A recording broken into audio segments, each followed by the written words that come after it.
நம்ம கௌதம் இருந்துட்டு இலக்கியாவ இப்போ எப்புட்றா காப்பாத்துறது அப்படின்ற மாரி நெனச்சிட்டு இருக்காங்க. ஆனா, அதே சமயம் இப்போ நம்ம கார்த்திக் இருந்துட்டு, இப்போ நம்ம இலக்கியாவ வந்து இப்பன்னா, "நீ இனிமே இந்த வீட்ல அதாவது உனக்கும் எனக்கும் எந்த ஒரு சம்மந்தமும் கிடையாது. என் குழந்தைய வந்து இப்பன்னா கொல்றதுக்கு பார்த்தீங்களா?" அப்படின்ற மாரி வந்து சொல்லி, இப்போ இங்கேருந்து வந்து இப்பன்னா ஜெயிலுக்கு நம்ம இலக்கியாவ அனுப்பிச்சு வச்சாரு இல்லையா? ஆனா, இப்போ நம்ம இலக்கியாவ காப்பாத்துறதுக்காக கார்த்திக்கே முன் வர்றது மட்டும் இல்லாம, ஒரு மிகப்பெரிய எவிடன்ஸையே கொண்டு வந்து கொடுத்து, இப்போ நம்ம அதாவது ஏசிபி இருக்காங்க இல்லையா? சந்திரகாந்தா மேடம் அவங்க கிட்ட வந்து பார்த்தீங்கன்னா, எல்லா ஆதாரங்களையும் குடுத்து, இதுதான் நடந்துச்சு. இலக்கிய அண்ணி மேல எந்த ஒரு தப்புமே கிடையாது அப்படின்னு சொல்லிட்டு, நம்ம கார்த்திக்கே வந்து பார்த்தீங்கன்னா, இந்த கேஸ வாபஸ் வாங்கி ஈஸியா வந்து பார்த்தீங்கன்னா, இதிலிருந்து நம்ம இலக்கியாவ வந்து பார்த்தீங்கன்னா, காப்பாத்த போறாங்க. அதுக்கு முன்னாடி என்னவெல்லாம் நடக்குது அப்படின்னு சொல்லிட்டு பார்க்கறதுக்கு முன்னாடி, இப்ப தான் நம்ம சேனலுக்கு ஃபர்ஸ்ட் டைம் வரீங்க அப்படின்னா, கீழ இருக்க சப்ஸ்கிரைப் பட்டன பிரஸ் பண்ணிக்கோங்க.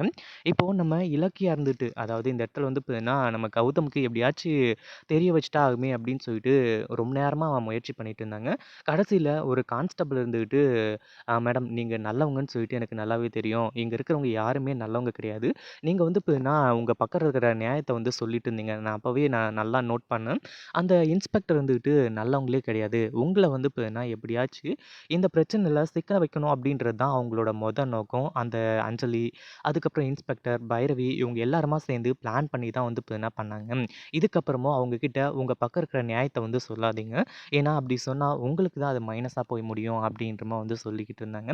ஆனா அதே சமயம் இப்போ நம்ம கார்த்திக் ஏன்டா இதுக்கெல்லாம் வந்து இப்பன்னா அதாவது தன்னோட குழந்தைய அழிக்கிறதுக்கு பார்த்தாங்க அப்படின்னு சொல்லிட்டு ஜெயிலுக்கு அனுப்புனவங்கள மறுபடியும் எதுக்காக வந்து இப்பன்னா வெளிய கொண்டு வராங்க அப்படின்ற ஒரு மிகப்பெரிய டவுட் வந்து எல்லாருக்குமே இருக்கும்.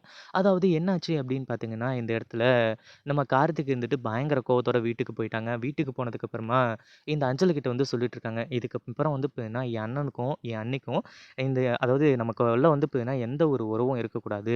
நான் என்னமோ என் அண்ணிய வந்து பார்த்தீங்கன்னா, நல்லவங்க, நல்லவங்கன்னு சொல்லிட்டு வந்து நெனச்சுட்டு இருந்தேன். அவங்க இப்படி பண்ணுவாங்கன்னு சொல்லிட்டு கொஞ்சம் கூட எதிர்பார்க்கல அப்படின்ற மாரி வந்து சொல்லிட்டு இருந்தாங்க. ஆனா, அதே சமயம் இந்த இடத்துல அஞ்சலிக்கு கொண்டாட்டம் தாங்க முடியல. அஞ்சலி இருந்துட்டு இப்போ அடுத்ததா வந்து பார்த்தீங்கன்னா, அந்த இன்ஸ்பெக்டர் கிட்ட வந்து பேசிட்டு இருக்கா. நான் நெனச்சது எல்லாமே நடந்துட்டு இருக்கு மேடம். நீங்க வந்து பார்த்தீங்கன்னா, அந்த இலக்கியாவ சும்மா விட்டுறாதீங்க. நம்ம பொய் சாட்சிய வந்து பார்த்தீங்கன்னா உருவாக்கணும். எல்லாமே வந்து பார்த்தீங்கன்னா, சூப்பராவே வந்து பார்த்தீங்கன்னா முடிஞ்சுச்சு. அது மட்டும் இல்லாம அந்த இலக்கியாவால இனிமே எதுவுமே பண்ண முடியக்கூடாது. ஏன்னா, இப்போ என் புருஷனும் வந்து பார்த்தீங்கன்னா, கௌதம் கூட பேச மாட்டாரு.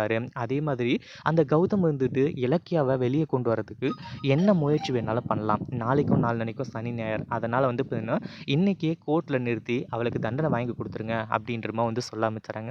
இத கேட்டதும் வந்து பார்த்தீங்கன்னா, நம்ம கார்த்திக்கு பயங்கரமான அதிர்ச்சி. அப்போ அண்ணி மேல தப்பு இல்லையா? அண்ணி வந்து பார்த்தீங்கன்னா, நம்ம குழந்தைங்கள வந்து பார்த்தீங்கன்னா அழிக்கிறதுக்கு பார்க்கலையா? அப்படின்ற மாரி வந்து நெனச்சவரு, நேரா போனதும் அந்த இளநீ கடைக்காரன வந்து பார்த்தீங்கன்னா, அடி அடின்னு அடிச்சு வெளுத்து கட்டி, அவனையே வந்து பார்த்தீங்கன்னா வாக்குமூலம் குடுக்க வச்சுட்டு நேரா கூட்டிட்டு போக ஆரம்பிச்சுறாங்க.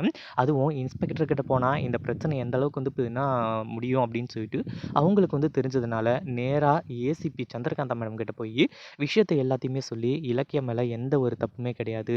அப்படின்னு சொல்லிட்டு வந்து பார்த்தீங்கன்னா சொல்லி, அவங்கள மேல வந்து இப்ப இருக்கிற கேஸ வந்து பார்த்தீங்கன்னா, இப்போ வந்து வாபஸ் வாங்கி அவங்கள வெளிய வந்து கொண்டு வர போறாங்க. இத பத்தி நீங்க என்ன நினைக்கிறீங்க? அந்த வீடியோ புடிச்சிருந்தா லைக் பண்ணுங்க, ஷேர் பண்ணுங்க. இப்ப தான் நம்ம சேனலுக்கு ஃபர்ஸ்ட் டைம் வரீங்க அப்படின்னா சப்ஸ்கிரைப் பண்ணிக்கோங்க.